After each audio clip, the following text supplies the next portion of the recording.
and welcome to the Cryptonaut podcast. I am Mark Storrs, and with me as always is... Chris Carnesale. And... Rob Morphy. So I'm going to keep talking about my favorite season of October every podcast until it is no longer October, and because of our schedule, this will go into November. Yes, okay? it will. It's a spooky season. I'm here to celebrate it. You guys are here with me. I feel a little hesitation, but that's okay. I'm going to bring you into my fucking realm of spooky. Oh, I don't know what you're talking about. Look in my eyes. All right, Yeah, this is all news to us. Look in my eyes. You're a new friend to us, and we don't know you. Yeah. Also, you're full of shit if you don't think we adore Octoberween. So not only is October my favorite holiday of Halloween, but it's also my anniversary. Yes, it So, is. yes, happy anniversary to my lovely wife, Nicole. That was actually on October 3rd. But because my wife is so fucking awesome and she also is into spooky shit too, we celebrated our anniversary by going to the Fright Nights in Syracuse. Oh, that's awesome. Which is in the middle of this, it's in a weird section of Syracuse. It's like an old factory, basically. It used to be at the fairgrounds, now it's in a factory. Right. It's fucking awesome. Holy shit, I've never been so goddamn scared and almost threw up a couple of times. In celebration From sheer terror? What? Really? Well, no. What they have is, you know those weird like funhouse things, like the spinning tunnel with the lights? Yeah. So they got a couple of those. Okay. I got a weak stomach. I'm not good with heights. I don't like visual things because I get sick. And then Pennywise jumps out at you, does his funny Pennywise dance, and then I scream really fucking loud. And Oh my God. I try to go the other way past my wife, and she's like, "Good sir, what are you doing?" As she actually screamed, and we all ran away. So yeah, I got my haunted house. I got my haunted house shit in. It was fucking so dope. There was this group of like young girls ahead of us that were like fucking super into it and having fun. And then there was a group of young kids behind us, like 6 or 7, who were like, "Oh, he hit me in the arm. I'm gonna fucking go back there and punch him." And I'm like, "Dude, oh my, fucking calm down. You're 7. Go play Fortnite. What are you gonna beat up the fucking people for?" Oh, Funhouse Heroes. Yeah, it was pretty fucking dope. So fucking Halloween is here. I fucking love every goddamn second of it. Yeah, and for Robert sure. and Christopher, we have Patreon shoutouts. Yes, we do. Yeah, definitely. And I might also add, every crunchy fucking leaf, every bad horror film, every wind-swept fucking shot that should have been in John Carpenter's Halloween, but really wasn't because it was shot in Southern California. Yeah. And it looks sunny as the dills. Every time I see that walking around, it fills me with great joy. Yes. So you're not alone. And on to our delightful, fucking awesome patrons. And the newest ones are Byron Clark. Let that be Lord Byron Clark. Hell yeah, Byron, thank you. Ian Campbell. Oh, my God. I feel like Duke. It's the House of Lords here. Thank you. Jackson Kane. Hell yeah, Jackson. That's some Wild West shit. Thomas Ehrig. Hell yeah, Thomas, thank you so much. Tyler M. McAllister. Nice. Kira. Fuck yeah, Kira, what up? Rebecca Coxis. Hell yeah, Rebecca. Carson Ravencraft. No. Nope. Raycraft? Raycraft. Raymond Craft. Ramencraft. Did you say Raymond or Raven? No, I said Raven. Oh, Raven. Oh. I tried to, but the way I pronounce things, who the fuck knows? Raymond Craft works too. Oh, my God. Can you imagine being a fucking witchcrafter of ramen? Oh, how delicious. Yeah. But anyway, it's Carson Raycraft, and I apologize. Moving on to Zelda Ray Gunn, Hell which I actually yeah. said accurately. You did. I like it. Rowan Pike. Yeah. Jeremiah Byron. Yeah, Jeremiah. Double Byron hit. Dannon, probably like the yogurt. Yeah, probably. Dannon Vic. Thank you, Dannon. Lindsay. Just Lindsay. What up, Lindsay? Straight up Lindsay. And rounding out, we've got Joe Whitley. Hell yeah, Joe. Thank you so much. We got a correction here, Robert. We're going to move down here. We said Desiree Lopez, but it's actually Desiree Lopez because for some reason, I don't know why we did it wrong, but we did. And I remember going over this ahead of time, and we had it right. Yeah, I thought so, we screwed too. it up. So Desiree Lopez, thank you so much. Yeah, yes, definitely. I apologize. It all falls to me because I'm the one that actually says the names. So Desiree, my humble apologies. Thank you for the Patreon message. And she also hit me up on Instagram. Thank you so very much. I appreciate that. Real quick before we get started, we have some other celebrations this month. The month of October, my favorite month. Rick Belcher, one of our mod admins over there on Facebook. Happy birthday to you, good sir. Hell yes. Happy B-Day. It was on October 2nd, and I was just talking about my anniversary being the 3rd. So, yeah, we share some space in the month. Fuck Yes. yeah. Numbers. An undeniable Close connection. numbers. Exactly. And also, too, our good buddy Laura Cram. Oh, Laura. October- Happy birthday. October 18th. What up, Laura? And yes, I almost said Laura Cram God again. damn it, dude. It's how our friendship and listenership was formed. Yeah, by it's me true. ruining her name because I can't read. Then she sent cookies. She might have been our very first correction. Oh, yeah. Oh, I think you're right. I think she was. I think there's a real possibility. There's a good chance that It's pretty bad that there had to be a correction. Oh my!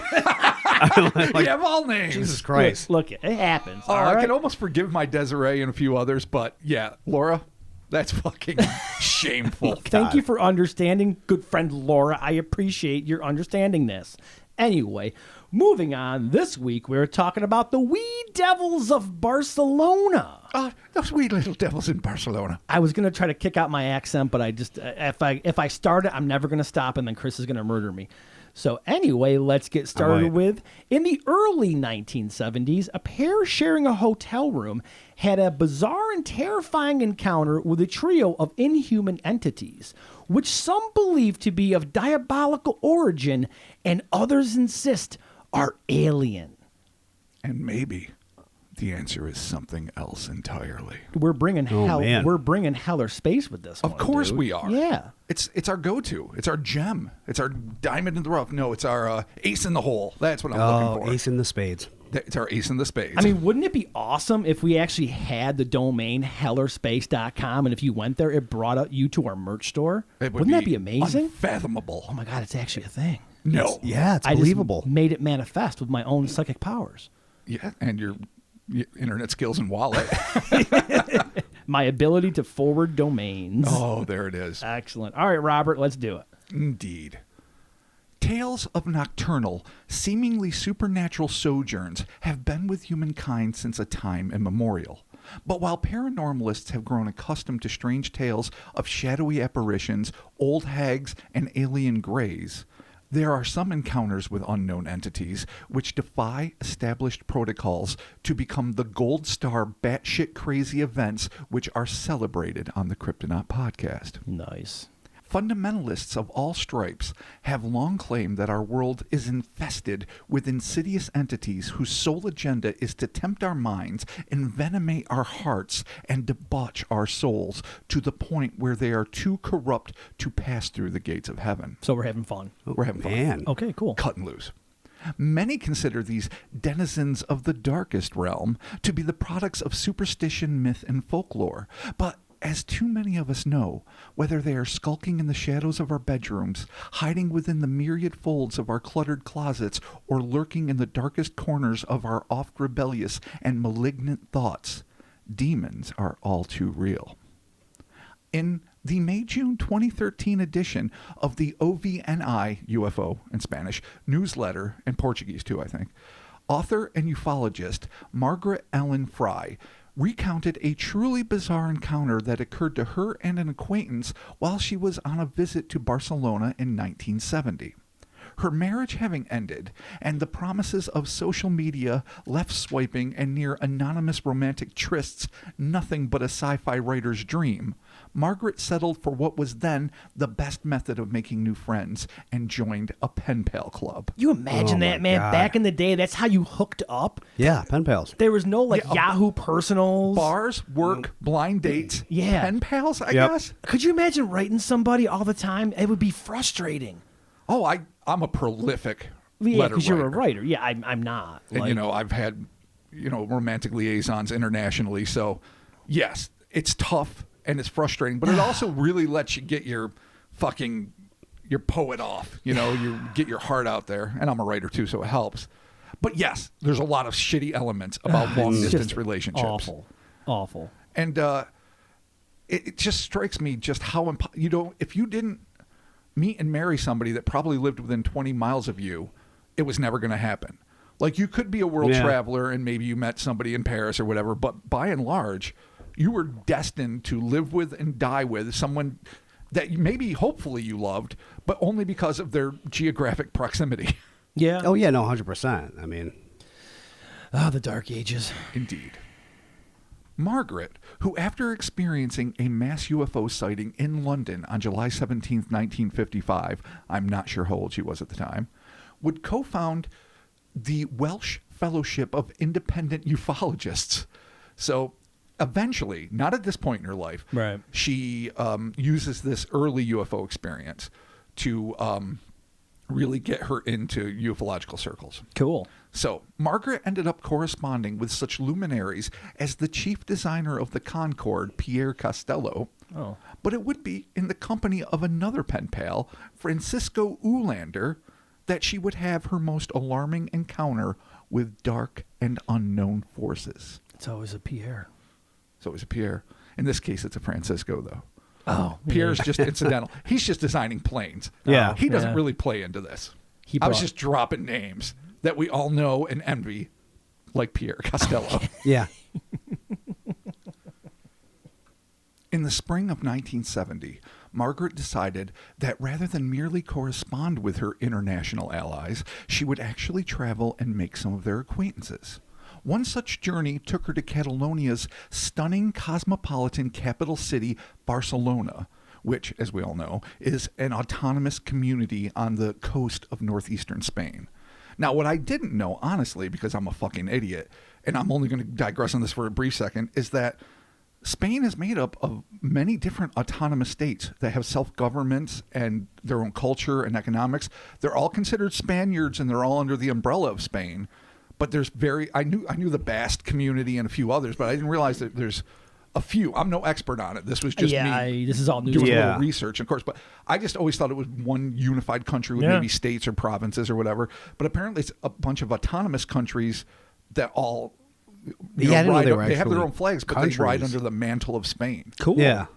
Probably the biggest hulk of it is actual Spain. But well, anyway, what Spain? Spain, the more you know. Hell yeah. Still beautiful, still full of the greatest meats I love to eat. Still advocate the best policy of midday naps. So there you go. I'm pro Spain all the way. I'm all about it.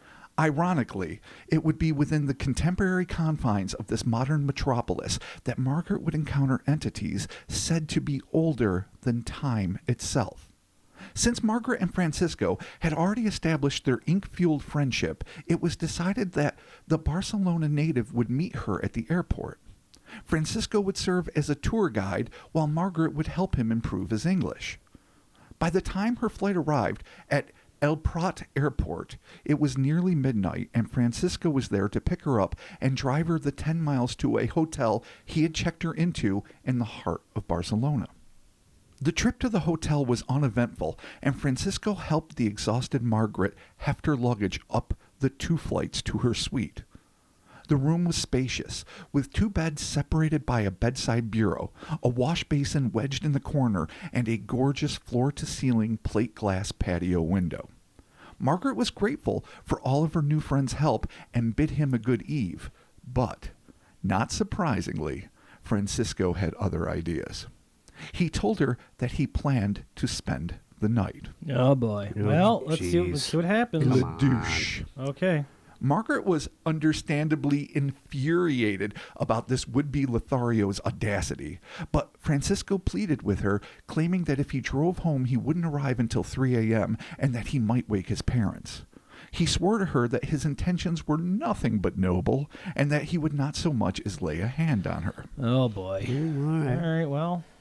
Fatigued to the point of near collapse, and not particularly keen on making a public scene in a foreign land, Margaret relented, admonishing her presumptuous pen pal to stick to his side of the suite. Francisco agreed, and the pair retired to the room, climbed into separate beds, and as soon as Margaret's head touched her pillow, she instantly fell asleep. About an hour later, Margaret woke up with a start, and she began looking around trying to gather her bearings.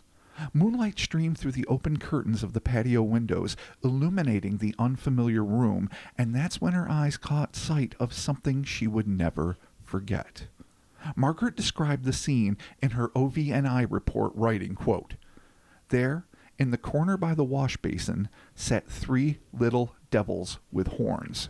End quote. No. Oh, boy. Yeah, I mean, worried about grabby Francisco over there. Yeah, and then you got the fucking minions of the Dark One hanging out in the You got corner. outtakes from the gate hanging out. Oh, no. I know, right?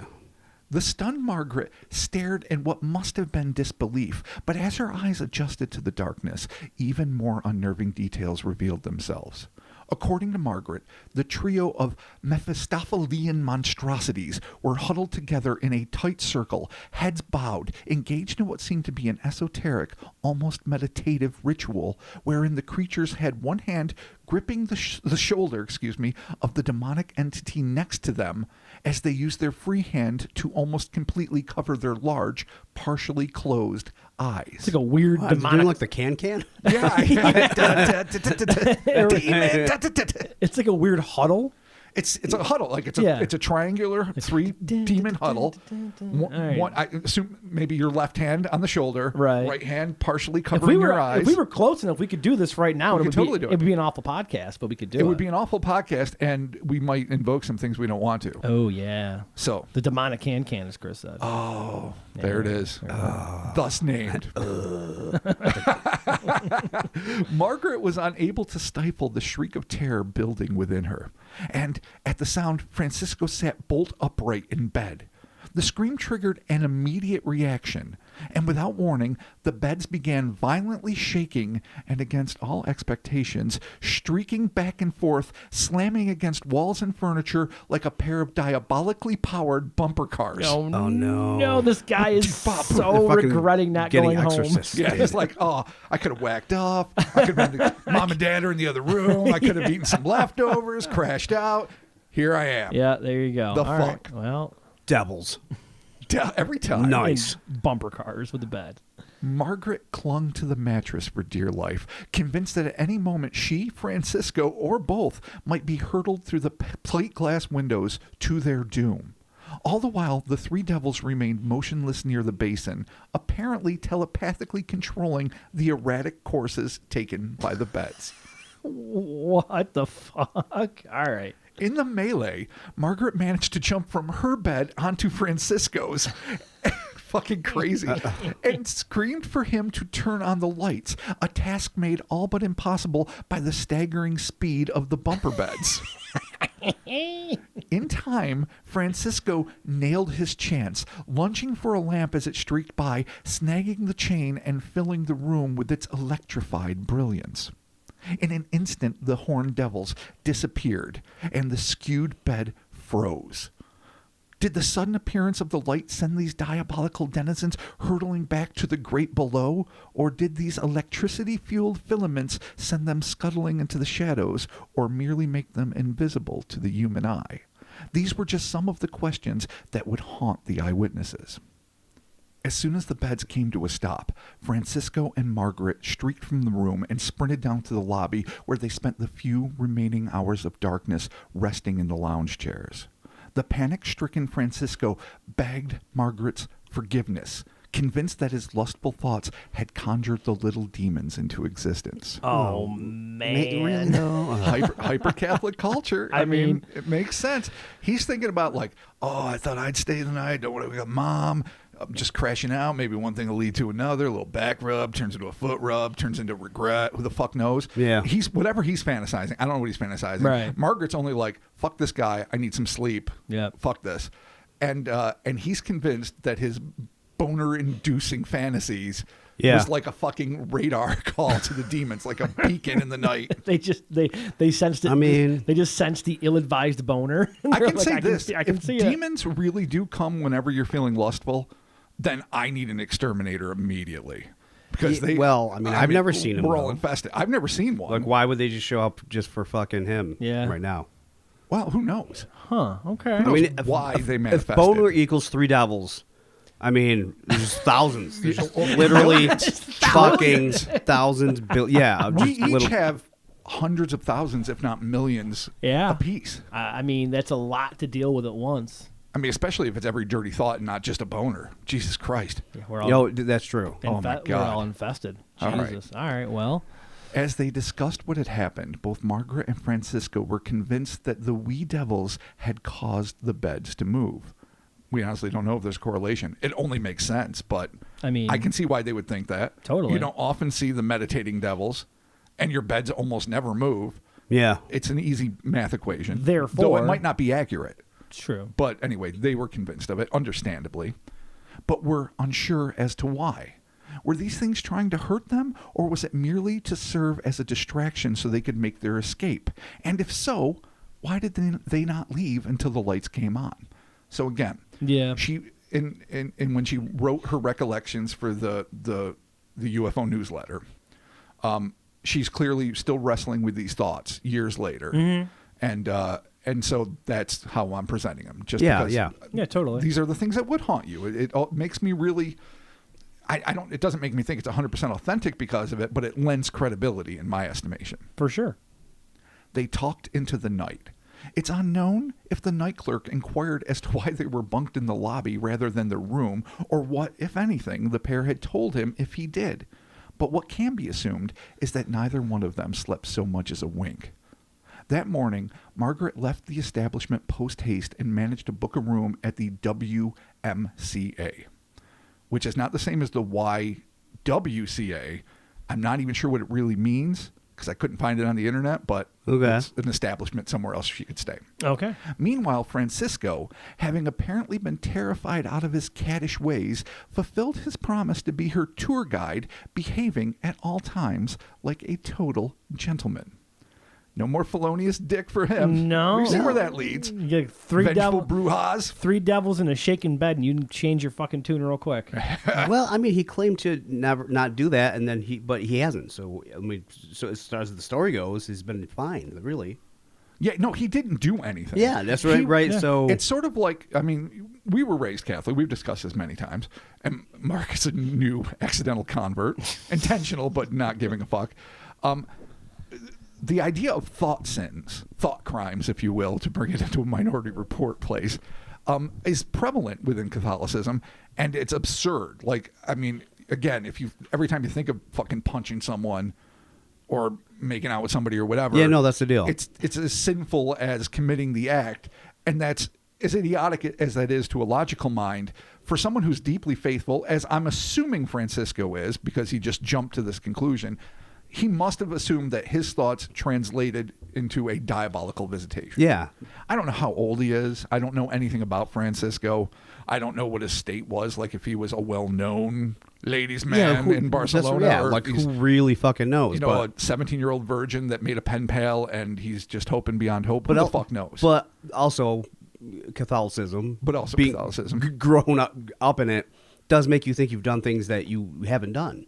Like well, he may not if even you think things, you believe you've done them. That's the problem with thought sins. And even if you didn't really necessarily think them, so it's like, oh, must have been that then. That's what it did. That's what it did to me in my. That's true. In my no, eventually it's all autobiographical. I mean, I'm clean over here. I'm good. I'm clear. Yeah, you never had the idea of thought sins growing up? No. No one ever taught you that your bad thoughts were actually like doing the bad thing? No, I didn't get that far in church. I got scared early on by a couple of priests, and I was like, I'm out. See ya.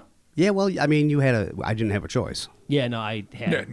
Nor I've pleaded with my father, and thankfully he's cool. And he was like, yeah, don't worry about it. You're fine. I'm like, awesome. Thanks, Dad. I'm going to watch X-Men. Peace. And that was it. Wow. Yeah. What up, Dad? Good American life. Yeah, thanks, Pop. I appreciate it. Okay. Despite her distaste for his initially unchivalrous conduct, Margaret grew to genuinely like Francisco, and the pair became close friends, spending time together whenever she visited Barcelona. But though their bond had been at least partially forged in the fire of their distressing experience, the two scrupulously avoided discussing it when they met. In 1972, Margaret remarried, and in 1973, she traveled to Barcelona to reconnect with her now totally platonic friend.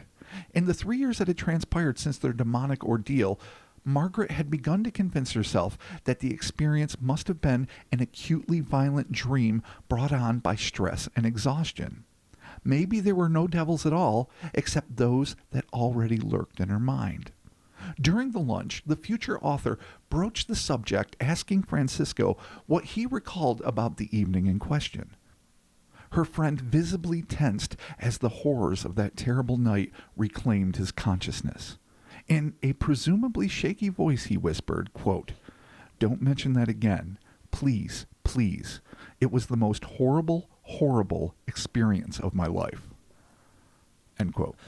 Two horribles. I mean, Two pleases. They did the the beds dance. I mean, I didn't experience this, so I'm not going to judge him. But I mean, it was freaky. It was fucked up. Oh, no, dude. But I mean, you're being dismissive. Really put yourself in this place. All right, you're I sitting am. there I'm with wrong. this new person that maybe you're attracted to. Certainly, he Right. was to some degree, whether or not he was ever planning on doing anything about it. And then suddenly you hear a blood-curdling scream. So this is all from Francisco's point of view. He bolts up in bed. He sees the huddled fucking demonoids in the corner. He sees her shrieking, and their beds start trembling. Then bam, bam, bam, bam, bam, bam, bam, all over the place. I don't even know how long it lasted. No, you're right. I don't know Maybe what the neighbor said. She I'm, jumps out of the bed. He has to reach out and grab the lamp, barely turning on. Everything freezes. Yeah. The demons are gone. They run down to sleep the rest of the night in the lobby. He's convinced that his dick invoked them. I can see this being the most terrible, terrible experience of his life. I'm going to apologize to him. Not really, but you're right. If I was to experience this, I'd be pretty fucked up about it. And you're a secularist. You are not a man of faith, and you are not a man that has been immersed in the particular kind of demonically terrorizing faith of Roman Catholicism, especially Spanish, old school Inquisition Catholicism. Yeah. Yes, So they've maybe, evolved since then, but still. So if you came up in that culture and you had that experience on top of it, fuck. Yeah, that's bad. Yeah, my dick is not summoned demons yet. Give it time. That's always key. Always add that word. I italicize it. That vasectomy, you never know where that's going to go. Oh, well, yeah. The ghosts. The Lord doesn't approve of that surgery. I got ghost demons down there now. Ghost demons in your ball Ghost sack. demons in my balls. Oh, my God. Do you fucking jizz the fucking demonic undead now? Not yet. But they come out as like little evil whispers because they're no longer fertile. Yeah, they don't exist for very long. Sperm. Chris is trying to scientifically freeze. Yeah. Like, well, they wouldn't exist for very long. Yeah, not so. much energy there. No. Just like, hey, yeah. Oh, Mark Stores and the Spectral Sperm coming as a local Walden's when they reopen them near you. Nice. Good pull for Walden's books. It was then that she knew, beyond a shadow of a doubt, that what they had experienced was not a hallucination, but an inexplicable encounter with what at least appeared to be diminutive, horned, humanoid beings who have been recorded by religious scholars throughout history as the debauchers of men, defilers of women, and devourers of souls. In short, they saw demons. It's an excellent intro. Demons. So they're coming down now to the ring. We got the debauchers of men, defilers of women, and the devourers of souls. Weighing in at 45 pounds apiece. Horns. In short, demons. The three-man tag team champs. Dude, that'd be fucking dope. Temptation. I want to see that shit on AEW. That'd be fucking temptation. Okay. Jesus Christ. That's their ending move. Just they don't block their eyes. And, They take the form and start spinning. My God, Jesse. It's their first move is their ending move. My God. Oh my God, Jesse. That's my Vince McMahon from the 80s. That's exactly what I fucking. As soon as you, I instantly pictured it the moment you fucking as soon said as you it. said that, it totally came to me. I'm like, oh, Jesse Ventura. I almost said R.I.P., but he's still with Yeah, us. no, Mr. Mayor is still around. Yeah, all right. Oh, in all his glory. Damn, alrighty. Okay. It seems that, initially at least, Margaret agreed with Francisco's designation of these creatures as minions of Satan who were heeding the siren call of his libidinous passions, hoping perhaps to ignite a lustful tryst between these unwed companions and cajole them into committing at least one of the 7 deadly sins. That's a fucking long game right there. Jesus. You're just like, all right, here we go. They got time. They're demons. They're just trying to get him fucking. Oh, man. By what? Throwing him around the room in a bed and causing havoc? Exactly. That gets you in the mood to pork? Yeah, you're not like. There's not like. Well, I haven't said that in a while. Good Lord. I mean, what a Thank weird you, fucking vacation. plan. What a weird fucking plan. Like, I got an idea. We're going to get them all fucking horned up, make the room jump. Yeah. The speculation I was making was less that the swivel beds were going to induce, just this fucking irascible horniness. What, they're going to trip and fall into fucking. Into fucking? No, that the meditative Maybe. posture of the demons was the way they were trying to link with the humans' minds to make them uncontrollably horny. But when the woman woke up from, exhaustion, not horny but terrified and screamed, their reaction was to have a violent outreach of telekinesis. Okay. They gave up the desire to make them fuck. Okay. But all the times, but this is serious, guys. Every time 2 unmarried people fuck, 3 demons are responsible. Oh my gosh! Every time. All that time that if you're a Catholic. all that time. Well, yeah, the Trinity, so it's got to be 3. It's got to be 3. Catholicism is a numbers game. Always a numbers There's game. 7 of 7 shit. Deadly sins. There's 3 of shit. There's all the fucking stations of the cross. I don't even know how many there are anymore. 82. There's 18. Is that what you said? Fucking watch Mel Gibson movies, 12 or 14, but don't. So before my wife and I were married and we were banging around, we were just creating demons. Did you see Devils? You weren't creating demons because you didn't have ghost sperm yet, or spectral sperm. That's right, because there was no vasectomy. But now that we're married, every time you fucked, it's because there were 3 demons that you guys just weren't capable of seeing. You know why? Because you weren't suffering from jet lag. One of the 2 people has to have recently gotten off an exhaustive flight in the wee hours. Okay. I'm convinced that had to play into it. That's very specific. Then you can maybe see the demons. Not if you're a couple. If you both got off the plane, you're both very tired, you're both going to sleep. Okay. If you're both indigenous, fine. If someone took a train, it doesn't matter. But if you've got fucking jet lag and you're in Spain, in the Catalonia region. It's very specific, But Robert. regardless of all that, every time any of our listeners have ever fucked and you weren't in holy matrimony in a state of grace and bliss, 3 demons were responsible. I like your extended universe. I enjoy it. Okay. And I'm okay with that. In fact, I invite the 3 demons over anytime. All the time, 24/7. All right, here we go. Okay. So, but over the years, as Margaret became more and more involved in the UFO phenomenon, even penning 2 books on the subject, she has, not surprisingly, begun to lean away from the demonic hypothesis in favor of an extraterrestrial theory. Oh. It's not much of this theory. It's just that they're aliens. Oh. Though their devilish appearance and apparent poltergeist-like ability to move objects seems to indicate that their home base may be infernal rather than celestial. And so there's no great theory here. She just saw UFOs in July 17th of 55. Okay. Started the Welsh UFO Independent Unity Unit or whatever the fuck it was.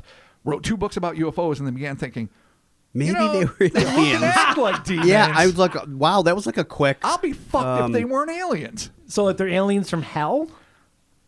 Hell or space, buddy. Oh, you got me. As we talked before, hell and space / hell in space. Oh, that's right. Hell within space. Because hell is up. Remember that. That's like the fucking best army recruiting fucking commercial. I don't know. Hell is up. Maybe for the Air Force. Yeah. Yeah. Oh, no, the new Space Force. Hell is up. Oh, serve. Man. Oh, my, yeah, if you're in Doom, then yeah, hell is definitely up. Oh, shit. We're in space. Why is there demons? Exactly. Welcome to the army. Oh, there my God. Go. All right. Holy fuck. This episode of the podcast is brought to you by EvolveCBD.com. This is a locally run small business by a very good friend of ours, a longtime member of the Cryptonaut podcast family, and a supporter of this show from the very beginning. This business was established in 2016 with locations in our hometown of Auburn, New York, Fulton, New York, and Cortland, New York. If you visit EvolveCBD.com and use our promo code HELL or SPACE at checkout, you will get 20% off your online order. On that website, you will get access to a full spectrum liquid, CBD and CBG flower, edibles, topicals, tinctures, and more. They also offer CBD products for your pets, which I'll be looking into because recently my dog has decided to try to start biting cars that drive by him, which is not good for him and it's not good for the cars. He might have a little bit of anxiety. I think he's going to need to calm down. I think CBD is going to be the way to go for him. Pop him a gummy. He'll chill out. Stop trying to attack vehicles. I think everybody will be happy. Again, that is EvolveCBD.com. Use our promo code HELL or SPACE at checkout to get 20% off your online order. As to Francisco's assertion that his unbridled lust had summoned these infernal imps, he is not alone in the belief that we, as supposedly divine creations of an omnipotent God, are under constant surveillance by beings both angelic and diabolical in nature who are drawn either to our inherent piety or intrinsic depravity. Our thoughts and emotions crying out into the ether, beckoning whichever being is drawn to our particular dispositions. Which is to say, if you're doing good, pious, noble, godly things, you have angels looking out for you, doing awesome shit. Right. And if you're fucking and eating too much, that whole sleeve of double stuff and fucking and being envious, all the 7 deadly sins, then you get the got devils. Demons fucking just coming like fucking roaches to some spilled fucking Fruity Pebbles. All right. Well, that's why I was a Sunday school teacher for many years. My great analogies. Yeah, Fruity Pebbles. roaches going to Fruity Pebbles. I love it. Going to Fiddle Faddle. Oh God, Behind the they fridge. love that. Oh, it's so bad. Oh, it's all hairy and tough on weird. your teeth. It's got dust and shit It's on bad it. before it's behind the fridge. Yeah, really. Fuck. All right. Could it be that demons actually do exist, tantalizing the faithful and seducing the sinners? Do they, like John Keel's notorious paranormal constructs, the ultra-terrestrials, feed off human fear? Or do they crave suffering, greed, rage, lust, all the sweetest of the deadly sins? Or is there something else at work? Something much more complex and profound? Is it possible that, in a bid to explain the near unfathomable, especially in ancient times, concept of coexisting dimensions and the eccentric entities that supposedly dwell therein, our collective ancestors proclaimed that we are surrounded by usually unseeable creatures hailing from the near Magonia-like realms of heaven and hell who are waging a constant war for the fate of humankind? And that Christianity, in creating a theological framework for these things, managed to both recognize their existence while casting them in an either black or white light that does no real justice to the complex nature of these entities or the worlds from which they hail. As a Catholic school survivor, I know firsthand there is no shortage of stories detailing guardian angels protecting those in need, and, much more salaciously, the unholy temptations offered up by conniving demons hell-bent on steering human beings away from spiritual salvation. These narratives are myriad and rich with the glories of redemption and sinister schemes, but they never depict these paranormal players as mindless automatons, programmed to be good or evil. Instead, we are introduced to thinking, engaged entities who are following their own paths of righteousness and debauchery. Could it be that these creatures have called our Earth, if not our specific reality, home for ages? Perchance they were civilized long before our simian ancestors evolved into the occasionally brilliant, often pernicious bipedal predators we are today. Maybe, like human tribes, these devils, angels, jinn, fairies, on and on, were part of a collective that split, and that, like all allies and adversaries, they've established different relationships, not only with each other, but with us. Mayhap we were just lucky enough that some of these quote-unquote superior beings took pity on us, the new kids on the block, while the others took their time to exploit humans at every opportunity. After all, that is exactly what our species does to its less technologically inclined neighbors. If these things are like us, granted more knowledgeable, longer-lived, and unquestionably more powerful than us, but still sentient beings with thoughts, passions, and peeves, then we might need to take a much longer, harder, and theologically unbiased look to the texts that make up humanity's plurality of religious disciplines, because within them we might find a kernel of knowledge that might be the key to opening up a relationship with our neighbors, nay, siblings, entities we were told were always there, but were never sure really existed. If that proves to be the case, and these revelations are forthcoming, if, for example, advanced AI is able to make reality the dream of physicists worldwide and discover alternate dimensions within our own, then perhaps humanity's oncoming 2045 singularity may be as much about social and spiritual matters as it is technological. Or maybe demons just make you fuck in a bedroom No, dude, in Barcelona. You went from demons fucking to possible aliens to Magonia to AI to the singularity. Lucifer, I'm just saying. black And that's holes. why I fucking love doing this podcast with you because that's all the shit that I love right there in a fucking. I always have in a nutshell. endorsed.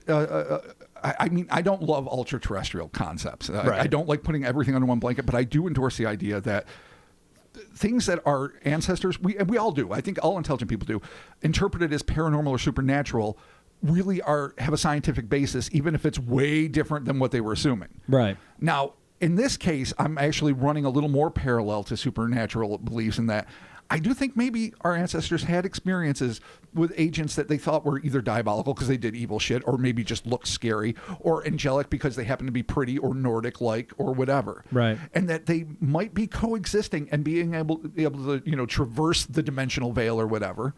And in so doing, they make a huge mark on people. It would make a mark on people in the 21st century, but people in antediluvian times would be like, Yeah. what the fuck? This has to be something. And so, Right. of course, they're going to put it in the framework of whatever gods they worship and whatever, deities they fear. Right, and if it happens to be Yeah. around the time of Jesus and the entire start of Christianity and all that, then yeah, I could see them totally transposing that over of like all these, Right. whether it's going to be Lucifer or even if it's like the parting of the Red Seas or whatever, they're going to obviously Or put jinn or goblins Yeah, or fucking whatever. put some kind of weird, fucking spin on it. Which I understand if this is what they're experiencing. Their only real frame of reference is like, not sure if you guys heard about Jesus, happened 2 weeks ago. Came back from the dead, kind of a fucking thing. Like, now there's these things, and I can completely understand how With a that rich all... tradition of Judaism. Yeah. Oh, yeah, To 100%. further support the ideas of like diabolical beings and, Yeah, and even heavenly ones. Yeah, and then even before that, you've got Islam and Well, Islam comes after, or- but still, I'm it sorry. all goes. The Abrahamic religions Right. definitely follow a path. Yeah, totally. For So all yeah, I mean, if they're division. just using the the lens of religion to just discuss these fucking otherworldly beings that as you said, ultra terrestrials. The whole Magonia thing though, like where John Keel goes with it, obviously I fucking love it. It's great. The Mothman almost killed us all. It's okay. Yeah. We've all fucking healed. But yeah, if that's your point of reference and you are dealing with, if it's a reality, if there's multiple realities happening around us, and for some reason, whatever the fuck it would happen, we all of a sudden get a glimpse into it, or if it kind of fucking comes over, or Right. whatever. The whole, obviously, I've talked about this interdimensional thing more than I probably should, but if you're catching glimpses of it, I mean, how do you fucking parse? What do you do with that? Like, You how have to put it within a framework you're familiar which with. you would do with religion, 100%. Which you would yeah. absolutely do with whatever religion, whether Yeah. you're worshiping Baal, whatever the fuck you're doing, Zoroaster, Yeah. wherever you're at, whatever you're doing, it becomes a part of what you're doing. And if it seems bad, it becomes an Right. evil part. And if it seems beneficent, then it's something you would probably incorporate into worship. Right, like angels or whatever. And all I'm saying, and I'm certain we're certainly not the first to suggest by a long shot, by a billion years, is that maybe some of these things, and I know it's hugely tangential to these specific three demons in a Barcelona hotel room, but maybe these things are really just a part of our reality that we aren't subject to. The way that, people always love to see like snakes see 17,000 different layers of heat vision and colors that we don't, or whatever. Right. Any animal that they single out, I don't know specifically which. If these are just radiation patterns that we, just as human beings, were not genetically designed to see, for one and one reason alone, they won't help us survive, because that's the only reason we evolved the way we do. Mm-hmm. Then if we eventually get the technology to break down these barriers, the way dogs can apparently and cats can see ghosts, maybe we can eventually, through technology, which is an avenue no one ever thinks to pursue because it's always mediums and seances and occult stuff, magic, and maybe that's a valid way too. Maybe it's more like the homeopathic way, but maybe there's also going to be a hospital that will allow you to fucking have eye surgery to see fucking demons. Not that anyone wants that. But then again, it's That's a pretty good that's sign. a mistake. It's a bad call.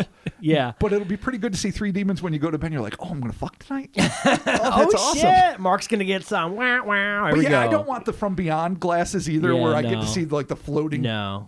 toothy jizz No. that fucking died in Mark's sack and now float the ether. Nobody wants fucking that. Coming to get you. All right, so Christopher. Yeah, let's grind it back down to the actual story. Yeah, so you got the Yeah, I don't three even demons know. in the room, the fucking felonious boner. Dude is convinced it's him.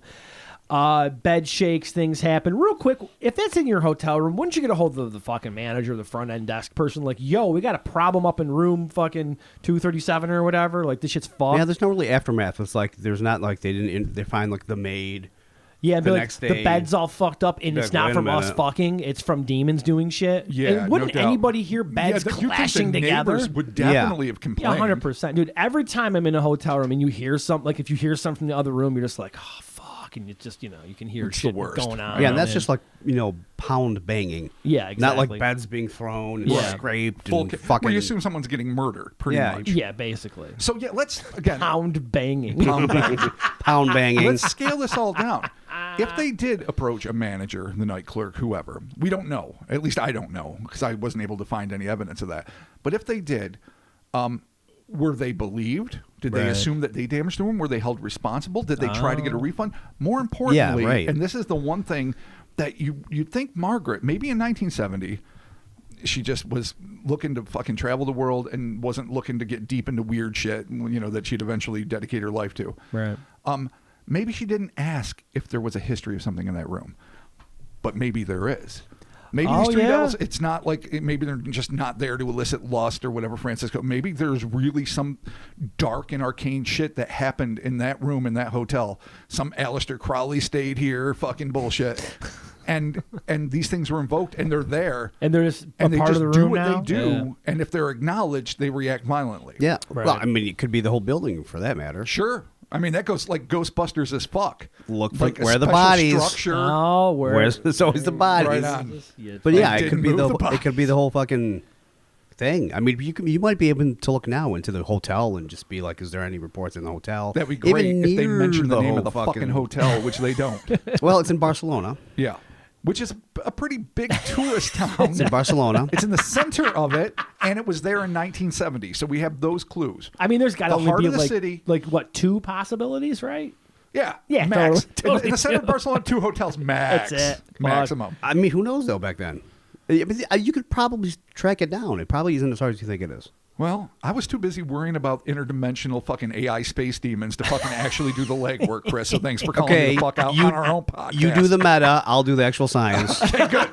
Perfect. We finally have a science officer on the bridge. Yeah, I'm dude, gonna have to hire Christopher- somebody. Chris is our fucking science officer. All right, I so fucking any of our love it. listeners out there, and I know like Cole and fucking Tom G, others who are actually brilliant at research. Adam Benedict, I know you got a lot on your plate, so I'm not really saying you, but whatever, you. If anyone knows about a particularly haunted hotel in mid-central Barcelona that was there in 1970, and maybe people reported paranormal shit, maybe poltergeist, like possibly 3 demons holding hands, then let us know. Yeah, Adam, let us know. Also, if they become an aphrodisiac, like if you can trap them like Solomon did with his ring, and instead of building a fucking rock wall, you use them to be like, oh, you're my wingman. You get to hang out whenever I fucking call you out. You're on a date with me. You're invisible, hanging out. Do doing your hand thing. Do all the laundry for me, quick. Oh my Quick, god. take care of the dishes. Yeah, so I mean, I guess the other part of this here that's kind of obviously a major part, but not really much of an explanation, is that she's like, she sees the demons, whatever. She's married, she moves on with her life, and then she's like, aliens. Yeah, that's She goes right to aliens. boy. That's a fucked up But twist. she did witness. She had a mass sighting though. Yeah, she was. So maybe you would one of automatic- 170 people in one of the outskirts of London, I think, Right. to see 2 UFOs land. One on like North Bexley Street, and one on like Kingdom High Road or whatever. So- I don't remember the names, but she and 169 other people saw this apparently. Right. So I In could 55. see where she would take that, I had this experience a while back, and probably not being like, oh, well, that's clearly a demon, and then this here is clearly going to be, aliens. Maybe she just put them under the same umbrella like I like to do and just be like, God, it's all the same shit. Like, it's just, Which, again, even for aliens, though, I mean, weird, chanting, whatever, and then beds moving, like, nothing really happened. They just came in, did their fucking shit because the guy, apparently got a boner, and fucking there you go. Well, there are Unless it was a weird cases- abduction. If it was but they didn't have any missing time. Well, that they know of. Nah, true. I mean, when Okay. you're sleeping, how do you know time's missing? Every time we fucking fall asleep, it's missing time. We don't know. Oh. Some ill shit could happen. Will there be a tomorrow? Well, that's also a question. Hey. Yeah. Yeah, I don't know. I feel like she just kind of just glommed onto this, and something just clicked and made sense to her. Even if it wasn't a UFO, if she had another thing like this I think she'd just be certain that it was demonic. But she just happened to have a different experience. And I think Chris is right in that she was predisposed to think in extraterrestrial terms. It became part of her life's work, started. Well, yeah, true. I mean, she wrote fucking books about it. So it kind of makes sense that you would feed into your passion. But like I was about to say, there have been a few, not many, accounts of people claiming that they ran into aliens that looked like classic little devils. I think, have we covered that? We covered the red devils, little red devils. Yeah, I think. But that wasn't extraterrestrial based. I'm drawing a blank on his name. The guy who saw the vegetable man. Yeah, his mom. His mom saw an opaque, silhouetted black devil boy, basically, by a UFO. Yeah. We only hinted at that. We've never fully covered it. There's not much more to the story, actually, to fully cover. But that's one of the cases. And there's also, what was it, like the devil drives a UFO? Remember that book that we referenced from Amazon? Yeah, definitely. Where it brought the whole demonic, like, oh, it's the devil, it's Satan, and they pilot UFOs. Oh, there's absolutely a whole range of theories about the diabolical origins of Greys especially, but other aliens. And they're coming here giving you secular advice about don't pollute nature, don't nuke each other, do the right thing. But really, they're making themselves into false gods by saying things they think you want to hear. When, of course, as God says clearly in the Bible, it's our job to fucking pillage, burn, and destroy all living things because they're at our beck and call. Right. Yeah. And if you don't believe in that, well, fuck you, Satanist, So there's that mode of belief. I don't share it, obviously. But yeah, there's plenty of people that think, the Ezekiel ship. Oh, yeah. Then you go to the ancient aliens theorists that believe that the old, that God is actually a super alien and his angels are his minions. And they all fly around and heaven is a big giant golden fucking craft in the cosmos somewhere. A cool theory. Well, we already know. Hell is up. Hell is up. So beware. Yeah, well, I mean, spacecraft heaven, USS Celestial Body 1. Nice. All right, man. Well, hey, there it is. Heller Space bringing together the demons and bringing together the aliens, and sometimes beds move, and relationships are not necessarily physically taken into consideration. That's They're just true. like, we're gonna be fucking buddies. Yeah. Because I guess after that, I think it's either going to bring you closer together or make you be like, I don't want to fuck this person. No, if this is what happens every time. This guy probably never fucked. Or maybe he got married and was doing everything right. This could have ruined him for the rest of his hell life. Yeah. Oh, shit. No. Well, hopefully when you he got think your his fucking dick is a divining rod for the diabolical, you're going to walk the straight and narrow. Francisco was probably fucked. I just hope he met a nice girl who loved him for him. Yeah. Yeah. And and they did everything right under the prescriptions of the Lord. Yeah. Yeah, there you go. Because otherwise, married first, then porked. And only for babies. You don't pork for fun. No. You're allowed to have fun if you're making a baby. If not, fuck you, devil's dick. Even then, you should feel guilty while you're doing it. Man, you guys went through some shit. Wow. I didn't permanently scar either. No. Well, no. Scars heal. You have the marks, but it's not an open wound. Yeah, thankfully I was just spared a lot of this. I had a couple of weird things where I'm like, character. I think, I had a couple of things where like the priest was trying to like recruit us into being priests because there was no, the priest count was low. And I was like, at 10, I'm like, I don't want to be a priest. I want to like boobs. And fucking I bailed and watched the X-Men, and my dad thankfully let me out of the fucking shit. And then every time you bail out of religion, you go and watch X-Men. Yeah. So apparently, that's what I. Yeah, that's why I left doing the whole Sunday school thing. I was like, Mark, when I go to church, no. Then I cried and I went and watched X-Men. It was the 90s. The X-Men cartoon was out on Fox, and I wasn't gonna miss it. I mean, a lot of things. I changed my judo schedule at the time so I could watch it in the morning. Yeah. Wow, there you go. And I loved judo. You took morning judo? I did. Wow. I took it a couple times a week, actually. And then I was like, I got to do this on Sundays because Saturday mornings is fucking X-Men. Hell yeah. I get it. And I legit was fucking freaked out. Thankfully, my dad, who'd also survived Catholic school by getting the shit beaten out of his fucking hands. He was like, yeah, no, this is probably cool. You got enough. You're good. Just go ahead and go skateboard and watch the X-Men. You're good. I'm like, thanks, Dad. Good on him. Appreciate it. Yeah, Jesus totally. Christ. Yeah, it wasn't corporal punishment in our days, at least not No. where I went to school. No, he definitely caught the that knuckles. was my mom and dad's era. Yeah, that was my both dad. The product of Catholic schools too. Yeah, but it's a thank bummer. God that beat the faith out of them pretty much because they sent us to Catholic school because they thought it would be a better education. It was not, but that's okay. They were doing it for secular reasons, Right. So I didn't have to grow up living in terror of fire and brimstone, but I was exposed to it aplenty. Yeah, well, I mean, Yeah, I for think sure. thankfully now, like things obviously in the church and the whole everything has changed where it's a little bit more progressive in some areas. I know in my life at least, like the priest that married my wife and I, he was very cool. He was very like, don't worry about any of this. It's fine. You're just gonna get married. You're good. Not a big deal. You're fine. Like, Right. there was no weirdness. There was no we did do pre-Cana. I think I've told that story a couple of times. Definitely. It was kind of weird, and he's like, "Yeah, just go. It's fine. Don't worry. Just hang out for a couple of days, have some sandwiches, and you're good. Just go and be happy. Go on a honeymoon and enjoy each other and have a fun life, and don't be dickheads." That was pretty much his talk. That's Like, solid. Real talk. Thanks, dude. Yeah, I mean, So- for real. New papacy real talk. yeah, there you go. So there you have it, Cryptonaut Podcast, hellorspace.com. Whoa, get yourself those t-shirts. That's Wow. right. We got new designs, we got sales, we got things going on. We're going to have some other new designs coming out soon. Wow. I don't have a timeline on them yet, but don't worry, it's happening. We got the hoodies back in stock, so that's fucking super cool. Limited designs. Don't ask for certain shit because it's not going to get put in a hoodie. We can't do it. It's not going to work. It's going to be a whole headache for everybody involved. You'll have a hoodie with a postage stamp. Jeez. Exactly. The Patreon, patreon.com/Cryptonaut Podcast. Check that out. Thank you to everybody over there that is supporting us. Fucking A right. You guys really are the best and you For help real. us thrive. No, it's great. It's so cool. all of our listeners, you fucking rule, but you guys that are helping to support us, thank you very much. Yes, We have bought stuff. we have monthly bank statements now that I Yeah. get in the mail with our LLC on there. Oh, Evil Science LLC, if you will. There's And like 400 light stands that I bought. yeah, Chris bought a lot I of should say light what stands. you saw like everything that was set up in there. Yeah, Chris's entire Testing living fucking room is Jesus like it's like he's living in some like weird CIA spy nightmare where he's just like locked into the computer. Yeah, and there's it just looks like a tech beautiful everywhere. mind. You walk in, It there's really like does, yeah. maps, and I'm like, well, if I connect this here, Yeah, 40 There's cam that's links. wicked. There's a lot of connectors involved everywhere. Well, yeah. it's gonna be worth it. You'll see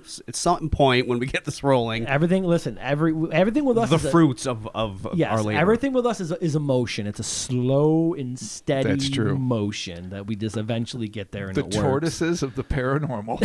Slow and steady. Kryptonaut It's podcast. slower than that. It's Decays before the end of the race. It literally is slower than that. Holy shit. But yes, thank you all for your continued Patreon support. Because of you, we are now a small business. We are 3 partners in a small business. Mm-hmm. And we could not be more thankful that you want to support us like that. The socials. Yeah, gotcha. The There you social go. medias, the Instas and the Twitters and All the the best. Facebooks. We are there. We are hanging out. We are rocking out. And the Facebook fan group. Mm-hmm. Be sure to check that out. Tons of cool shit happening over there. Good folks. Thank you for all the messages and everything. If you're going to contact me on the social medias, the easiest way to do it is through direct messaging through Instagram. There's a lot of social medias out there, and I generally post stuff to there, but the Instas is like my hub. Right. So contact me there. It's cool. Or you know what? Even better yet, if you got anything you want to, questions, comments, or whatever, cryptonautpodcast@gmail.com. If anybody has any stories or anything, sometimes I like to send them through the Instagram. Just email them over. It's so much easier. I got a whole email system set up where I can file things away. It's great. Perfect. Cryptonaut I don't think you've ever Podcast. dropped the email before, at least not recently. I mean, it's cryptonautpodcast@gmail.com, or if you go to our newly designed website, cryptonautpodcast.com, you can there's a contact form that you can fill out. Oh my fucking God. And you can send me the information there. And also, too, on that website, we have a listener gallery of our good listeners wearing our merch. So if you want to Yep. be on Yeah, that that, is awesome. be sure to hit me up and send that email, too, with that picture, and we can get you on there. So there's all the outro stuff. Did I Nailed miss it. anything, guys? No, dude. You went above and beyond. Sure. Yeah, no, I think that does it. And you morning DJ'd your way through it. Yeah, better. I was hoping that I could fucking get it going. You totally evoked it. I actually work on it during the day when I'm alone. I'm like, Do you Cryptonaut really? Podcast, Mark Stores, yeah, coming at you. Oh my God. The fuck you Dude, do? we have The sound douche effects you on say. there. Yeah, We've never used. I like to add the honk myself. Yeah, add a sound effect. Come on, morning DJ. I mean, throw one down. if I hit a button, I'm gonna fuck the whole thing. Yeah, Yeah, you're it's going to probably go right. really bad. 'cause- Okay, you're right. You Don't want me do to it. hit buttons? All right, Jesus edit it Christ. in later and pretend. Look now, he did it. Oh, Squank.